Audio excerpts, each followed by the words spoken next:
The Lord explains souls and their origins, diseases and healing.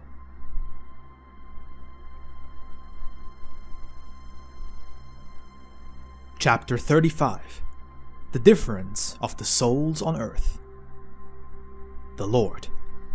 Besides, there are also differences among the souls from above, and that there are some who originate from the perfect solar worlds. These are stronger than those hailing from the small planets resembling this earth, and it is here where they aspire to achieve the childship of God. The less perfect the planet, the weaker are its emigrants. These, I admit, have less severe trials to pass during their life, but they may suffer greater damage to their soul. However, they possess within themselves a vigorous, primal life-germ. If it were to be awakened properly, it will not be long before the life of their souls will return to proper working order. Finally, and most frequently, there are souls that originate from this earth, from its very beginning. They are the ones who, strictly speaking, are called to become sons and daughters of God. Yet they are the weakest of all, and could, if left to themselves, easily become wholly depraved. However, this is not easily possible, for among every 100 of them, there certainly are 1 or 2 strong individuals, hailing from above, whose task it is to guard the weak souls, and thus prevent their total perdition. Although there are utterly lost sheep among them, they will be found again one day. Yet every soul, no matter how weak, helpless, utterly confused and depraved in itself, carries within it the primal life-germ, which cannot ever be corrupted. If, in the proper course of time, the soul has been brought to a stage where its innermost primal life can be awakened, it is blessed forthwith, strong in love and wisdom in all things. It is then a child of the Most High, in the same way as an angel incarnate, or a soul hailing from a central sun, a lesser planetary sun, or from some other dark, and as such, lightless earth globe, of which there are more in the vast expanses of space than there is sand in the seas and grass upon the earth. By laying on his hands, or gently stroking the root of the nose, across the temples and down to the pit of the stomach, a person more advanced in his perfection may put another into an ecstatic trance. The latter may be the most foolish and superstitious sinner, a veritable brute, but during such a sleep, his soul, however disturbed it may be, is freed from the tormentors of its physical body, and the primal life-germ becomes active within the soul for a short while. If you were to inquire certain things of such an entranced sleeper, you will receive astonishingly wise answers. After a while, such a person, in accordance with his own directions that must be observed, is once again awakened to temporal life, and his primal life-germ is returned to its former inactivity. The soul re-enters its previous bonds of the flesh, and does not remember anything that happened while its body was in a state of trance. It has no recollection whatsoever of the wisdom that passed through its incarnate mouth, and it is again as foolish and superstitious as before. May this prove to you that, fundamentally, no soul is so depraved that it could never be healed. Of course, with many a soul it may take a long time, both here and even more so in the beyond, until it may attain the independent and healthy stability required to fully awaken the primal life-germ within it, having it pervade all its parts entirely. However, to regard this as impossible and unthinkable in a soul that appears utterly depraved would be quite as great a sin against the love and wisdom of God as to regard, with the judgmental eyes of the world, the soul believed to be condemned as scum from hell and a colossal agglomeration of sin. Chapter 36. mental illnesses and the treatment thereof. The Lord: You shall not judge others, for thereby you might be judging yourselves in the end. Would it not be utterly inhuman and foolish to judge and unscrupulously punish a physically sick man simply because he became sick and miserable?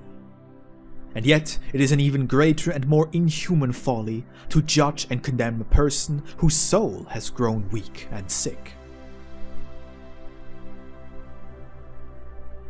In accordance with your laws and regulations, you call such people criminals and subject them to severe punishment without pity.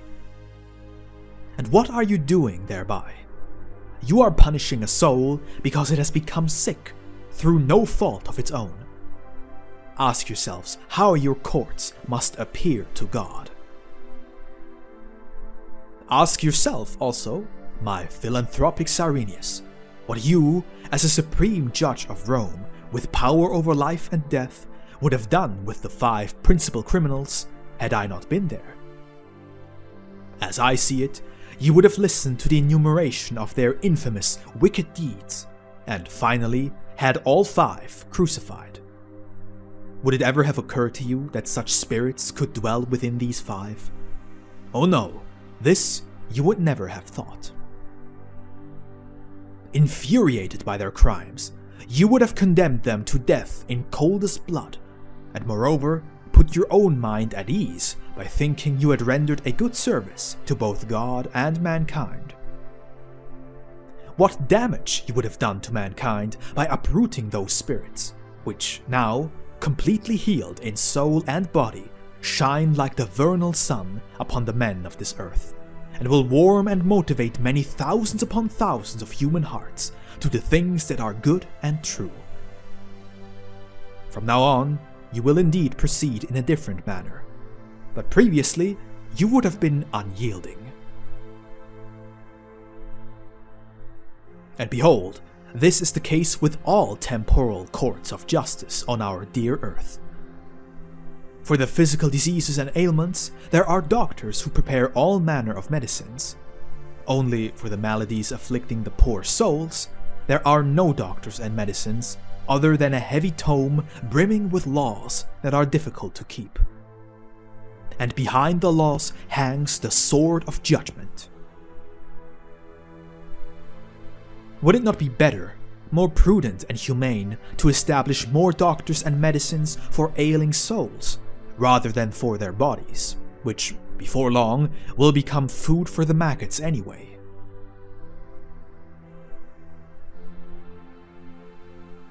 I certainly know best that a deep-seated ailment of the soul is more difficult to heal than many which affect the body, but none of them is completely incurable. However, for every body, there is a final illness, for which there is no cure on the whole earth. And yet, you men do the complete opposite. To treat the decrepit, entirely mortal body, you establish ever more hospitals, as well as dispensaries and spas. You invent ointments, plasters, and health drinks. But you have not yet established a single institution for the immortal soul. Of course, you say within your hearts, how would that have been possible without you, O Lord? From whom would we have adopted and learned this? This is certainly true, for gaining this knowledge does, in general, necessitate a more thorough investigation into human nature than merely having the empirical knowledge of which herbal juice would cure the excess stomach acid the quickest. But the immortal human soul, in its complexity, deserves far more to be treated properly than a stomach which has been overloaded by sheer gluttony.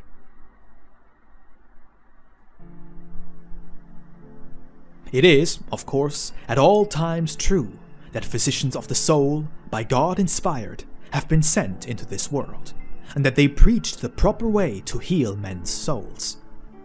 Some heeded the advice and were healed unfailingly.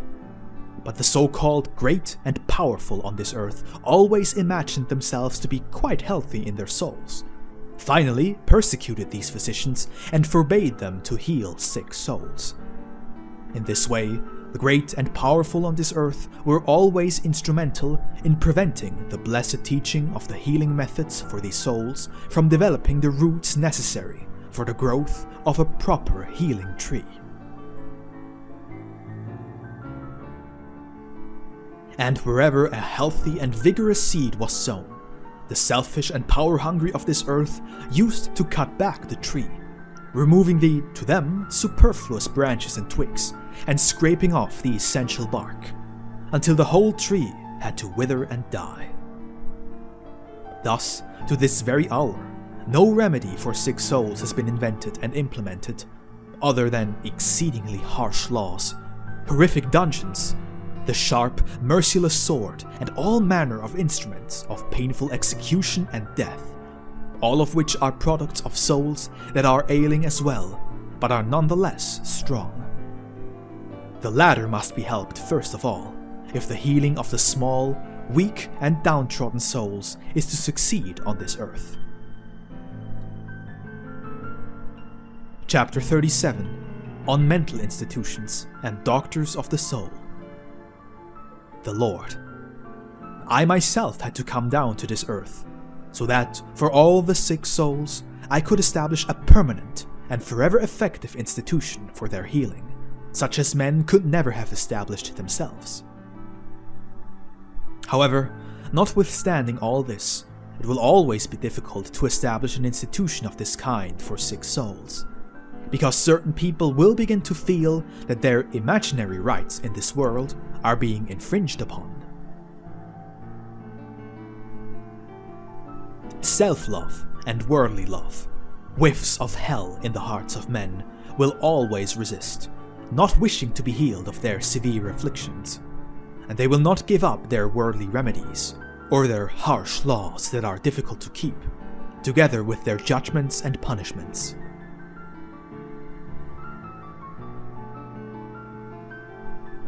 However, nonetheless there will be many after me who will make use of this soul-healing institution established by me, for the benefit of many. Such true soul-healing institutions will, for the sake of my true and living name, certainly have to endure many trials and tribulations, orchestrated by the worldly powerful, but in themselves thoroughly sick souls. However, I shall know how to protect them.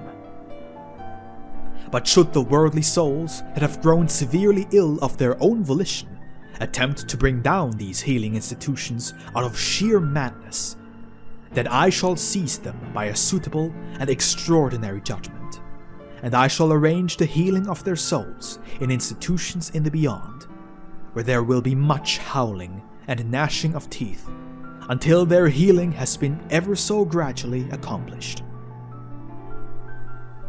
Even in this world, a powerful medicine usually tastes quite bitter, but even more so the medicines for the healing of souls in the beyond, since they must be powerful enough to heal a dangerously sick soul, in cases where no healing had been possible before.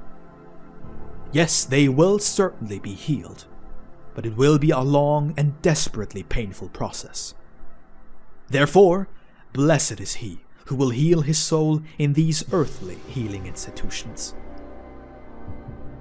For all the reasons mentioned so far, you, mighty judges, shall in future be true soul physicians, and you shall pass a righteous judgment over every sick soul, which will lead to its recovery and not to even greater emotional deprivation.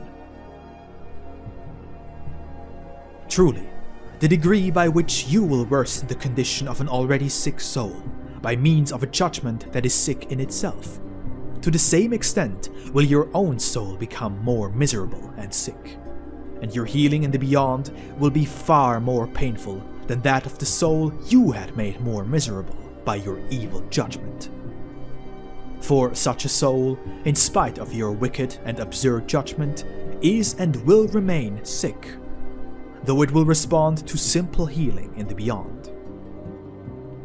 The soul of an unenlightened judge, however, will, after every undutiful and evil judgment, incur twice the sickness it had inflicted upon the sick soul, and will thereby double its own mental illness as well.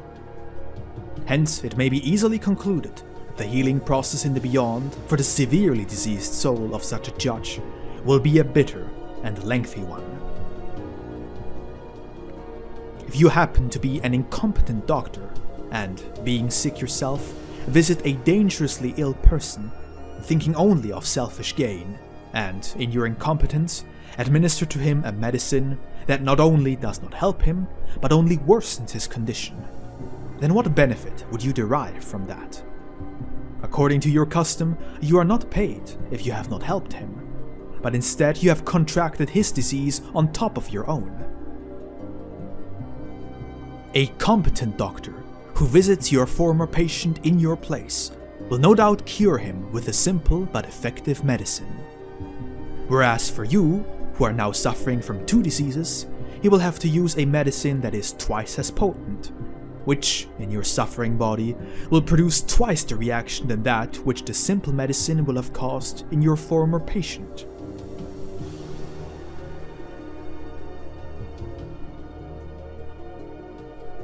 Chapter 38. True Justice. The Lord. I think that this matter is now clear to you, and so I will continue.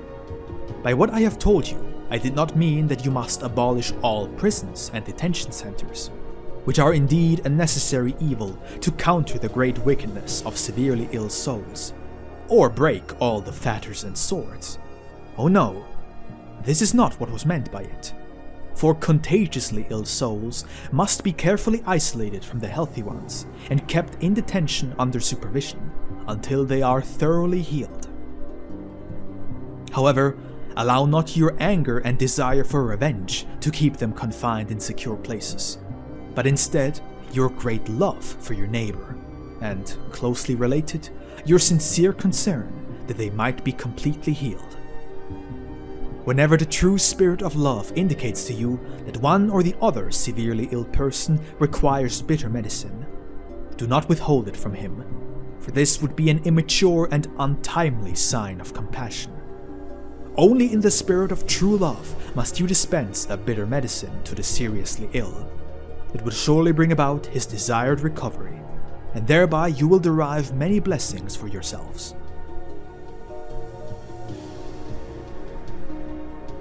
The medicine that I first prescribed to the 5 at the beginning of the evening was certainly not sweet and palatable, but my great love for them recognized that it was absolutely essential for their complete recovery, and thus that bitter medicine was also a supreme act of my love for them.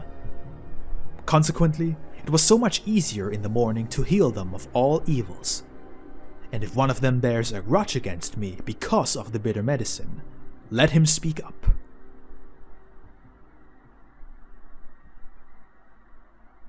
But if someone, motivated solely by anger and a thirst for revenge, torments and tortures the supposed criminal most unmercifully, his actions make him the greater criminal many times over, and one day he will all the more taste of the most bitter medicine.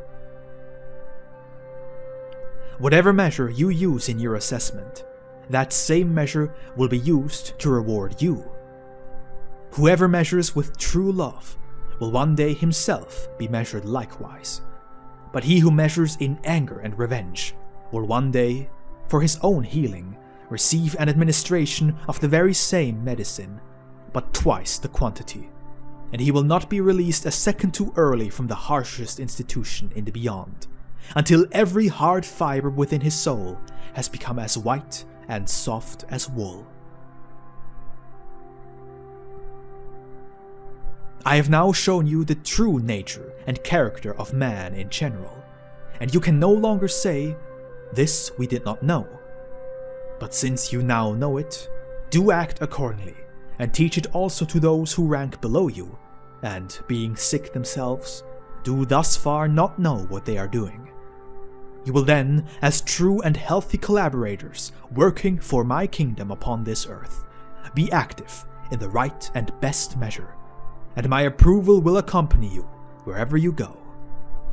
If, however, you will work someplace else, employing your old ways, then know that your soul has once again become infected by an ancient evil. ask me to cure it, so that you will not be stricken by a twofold illness.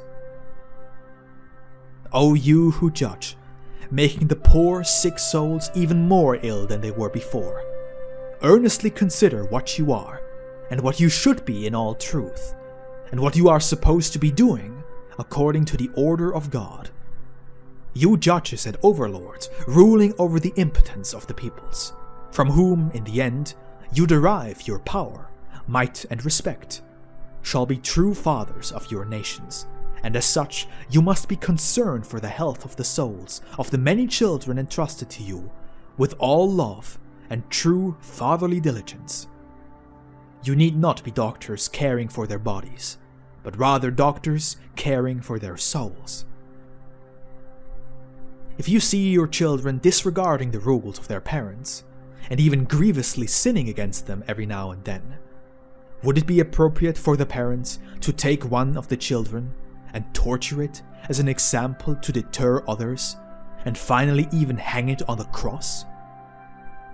This could only have been done at some point by a father entirely drunk with power.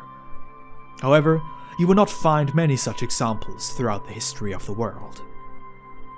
The better parents among you will at least reprimand transgressing children in an apparently serious manner. In the most severe cases, even punish them with a salutary rod. Should the children improve their behavior thereafter, this will surely give you great joy. It is an appropriate desire for you to see the souls of your children fresh and healthy in your company.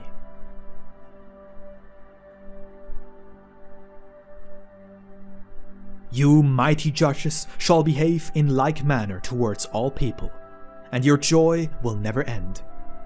Put yourself in the place of those who must listen to you, as well as accept and follow your laws. Would it not be pleasing to you if they, as your judges, would be compassionate and lenient towards you? You could sensibly wish that their behavior in your presence, if you were to stand before them with sick souls, would be the same as your behavior towards them if they were to stand before you with equally sick souls.